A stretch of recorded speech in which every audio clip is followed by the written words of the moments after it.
Hi guys, my name is Laura Butler, and I'm going to be showing you how to use the principles of Aikido to walk dogs who are big, strong, and potentially reactive to people or other dogs on leash. So first, a bit about me.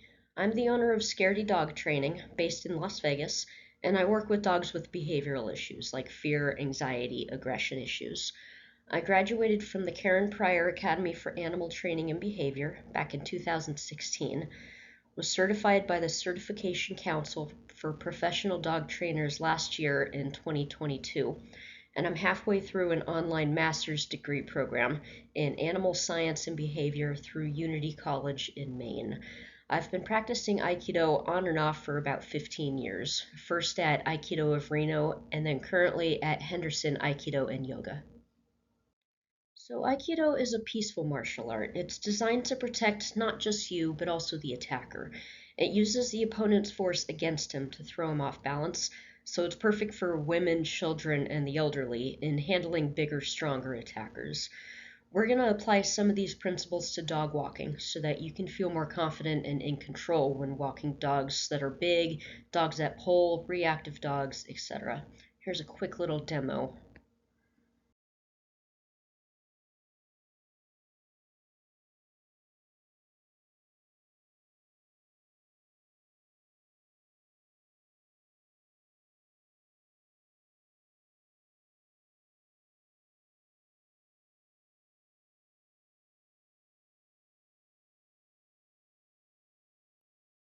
Okay, so let's go over equipment first.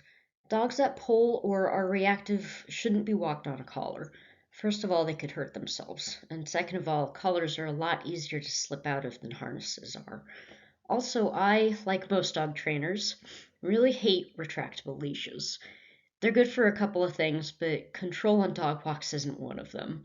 If you suddenly see a potential hazard like a car coming, your dog is 10, 15 feet away from you with no easy way to reel him back in. Ideally, dogs come back when you call them, but dogs with 100% reliable recall around distractions are few and far between. It takes a lot of practice to really nail that one down. Most owners rely on the physical connection that the leash provides, and with retractable leashes, you're giving up that control. So, for big, strong dogs that pull, I really recommend a harness that clips in the front. Make sure to get one that fits well, though. A lot of the front clip harnesses will slide around, rub under the dog's armpits, or make it difficult to extend their front legs all the way. My favorite harness is the Freedom Harness by Two Hounds. My girl Stormy down here in the bottom left corner is showing hers off. And you'll meet Rufus in a bit. He's got one as well. I like this one because it gives you maximum control. You can clip it on the front, you can clip it on the back, you can clip it on both if you get one of the double headed leashes. And if you're worried about your dog knocking you down or otherwise hurting you, you can always get a head halter. Here's how these work. So here I have a gentle leader. It's one of a few different kinds of head halters. And here's how it works. This loop goes over the dog's muzzle, and then it clips behind just like a regular collar. And the leash attaches down here at the chin. And it's nice and loose right now, plenty of room. But if the dog pulls, it tightens underneath the chin, so it clamps their mouth shut. And this is uncomfortable, so the dog learns not to pull. So be aware of your surroundings and use them. Even if you're not a martial artist, you should be doing this anyway. If your dog is reactive to other dogs, you're going to want to spot them before your dog does so you can play damage control. Cross the street, go the other way, do a U-turn and go back the way you came, whatever your escape route is.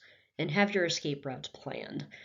Try to look around blind corners before your dog sticks his face in there, or he could come face to face with someone else walking their dog. And you can use your surroundings to your advantage. So if somebody is coming across the street, duck behind a car, wait for the other dog walker to pass you. Put your small dog on top of a car for a loose dog, or put him in a trash can. Break out the supplies in your dog walking kit and throw it at loose dogs. Whatever you have to do to ensure you and your dog's safety. So this is where we really start getting into the principles of Aikido. Being grounded and being centered are two of the biggest principles of pretty much any martial art. Here are a couple demonstrations on that. So being grounded means your knees are slightly bent, your pelvis is kind of tucked under you, and you feel heavy. You're kind of walking like that. Like if you've ever been picked up from behind by a friend or a sibling, and your first instinct is to really make yourself heavy and throw your body weight down, it's that feeling. You want to feel connected to the earth, and you want to walk like that. Your center of gravity is around your belly button, and moving from center means your body weight is distributed equally between your feet. You're not leaving any limbs behind or doing anything weird. You're moving everything from your center, and you want to keep your hands in front of your center, because if you're way out here, it's a lot easier to get pulled over. Whereas if you keep your hands in front of you or on your hip, it makes it a lot more difficult to be pulled over. So this is our foot positioning in Aikido. It's called Hamni. Here is a quick demonstration on that. So this is our foot position. It's called Hanmi, and it's kind of a T shape. And what's cool about this is if he pulls me in this direction, I'm pretty strong. He's driving me right into a foot. And if he pulls me in that direction too, I'm strong there. There's a foot right there. And if he's pulling me, I'm not going to lean back because I'm off center there. Instead, I'm going to sink down. I'm going to ground myself. That's where I'm strongest. So in this middle picture here, ignore my hands. I was demonstrating how not to hold a leash. We'll get there in a minute. But my feet are in the perfect Hami position. It's the perfect T shape. I'm stopped with Rufus, and I immediately put my foot out in front of me, pointing towards him, so he can't pull me. That front foot is going to be strongest, so get it out there. And check out my knees too, they're bent. I'm grounded. Society wants us all to stand up straight, tall, proud. I'm giving you full permission to slouch a little bit, get down to where you are strong. So, just like how we stand in a position that makes us strong, we want to lead our dogs in a direction where they're weak. Opposition reflex is the tendency for dogs to pull in the exact opposite direction of where you're pulling. It's why harnesses that clip in the back actually encourage pulling. If you pull straight back, the dog is going to pull straight forward to keep his balance. Harnesses that clip in the back are the kind of harnesses that sled dogs use. Harnesses that clip in the front will pull the dog off balance if he tries to pull ahead. So that's why they're called no-pull harnesses. When you're walking a strong dog, you're going to want to pull the dog off to the side. It's hard for them to pull back right there because they don't have a foot supporting them off to the side. So everybody holds the leash a little bit different, but this is my favorite way. Really, the most important thing is that you can drop the leash if you need to. And I know you're thinking, why would I want to drop the leash? For your own safety. I love the dogs I do, but your safety does come first. And if your dog is really strong and gets out of control, you can get tangled in the leash. You can get dragged. All sorts of nasty things can happen. You need to be able to drop the leash quickly in a worst case scenario. So instead of putting your hand through the loop where you might get tangled, put it over your thumb or your index finger. Then you can take up excess leash and lock it by draping it over another finger and fisting it. The leash won't slide out of your hands this way. Remember to keep your hand by your center where you're strong. So using the leash lock, you can take up excess leash to keep the dog close to you. If you're using a 6-foot leash, the dog doesn't need the entire 6 feet. It just gives him 6 feet of a head start if he sees something to run towards. You don't really want the leash to be tight, but you do want it fairly short, like 3-4 feet. That gives you the most control over him. Now, there's this thing people do to get their dog back to them quickly, and that's when they grab the leash with their other hand and take up slack that way. And here's a short demonstration of why that may not be the best idea. So a lot of people will walk their dog and hold their leash with their dominant hand, their stronger hand. And if they see something coming up that they don't want their dog to interact with, they'll take up slack with their weaker hand. And the problem with this is my weaker hand is now controlling him.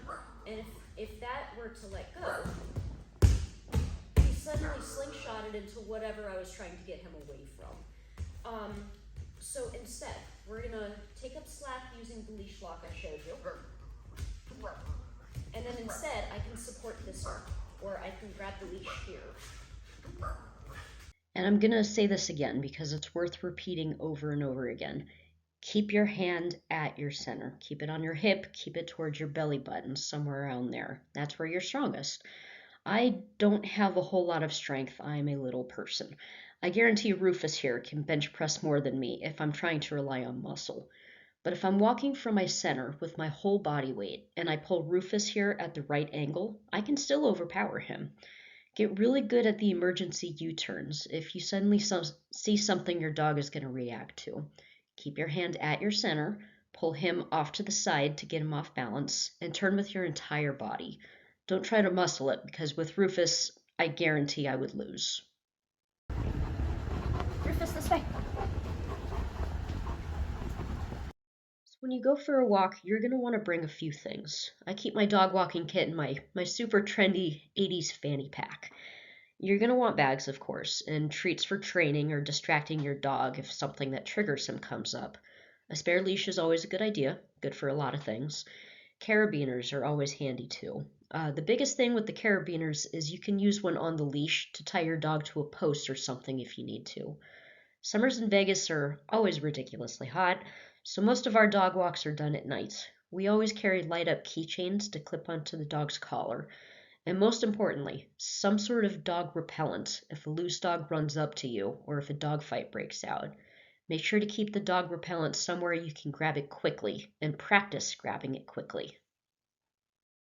As far as dog repellents go, you can use a smelly spray like citronella, or you can use something that makes a loud noise like a blowhorn.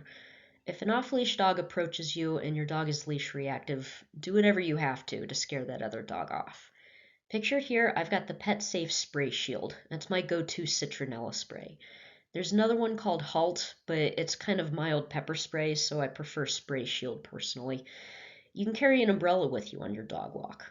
If a dog tries to approach you, you can scare him off and break visual at the same time by suddenly opening the umbrella up in his face. You can also throw things at the other dog. This is where treats, bags, and the spare leash are going to come in handy, anything you have on you. It's not ideal, not very nice, throwing things at a dog, but I'd rather scare the other dog away than have a fight break out under my feet or be attacked by a coyote or something.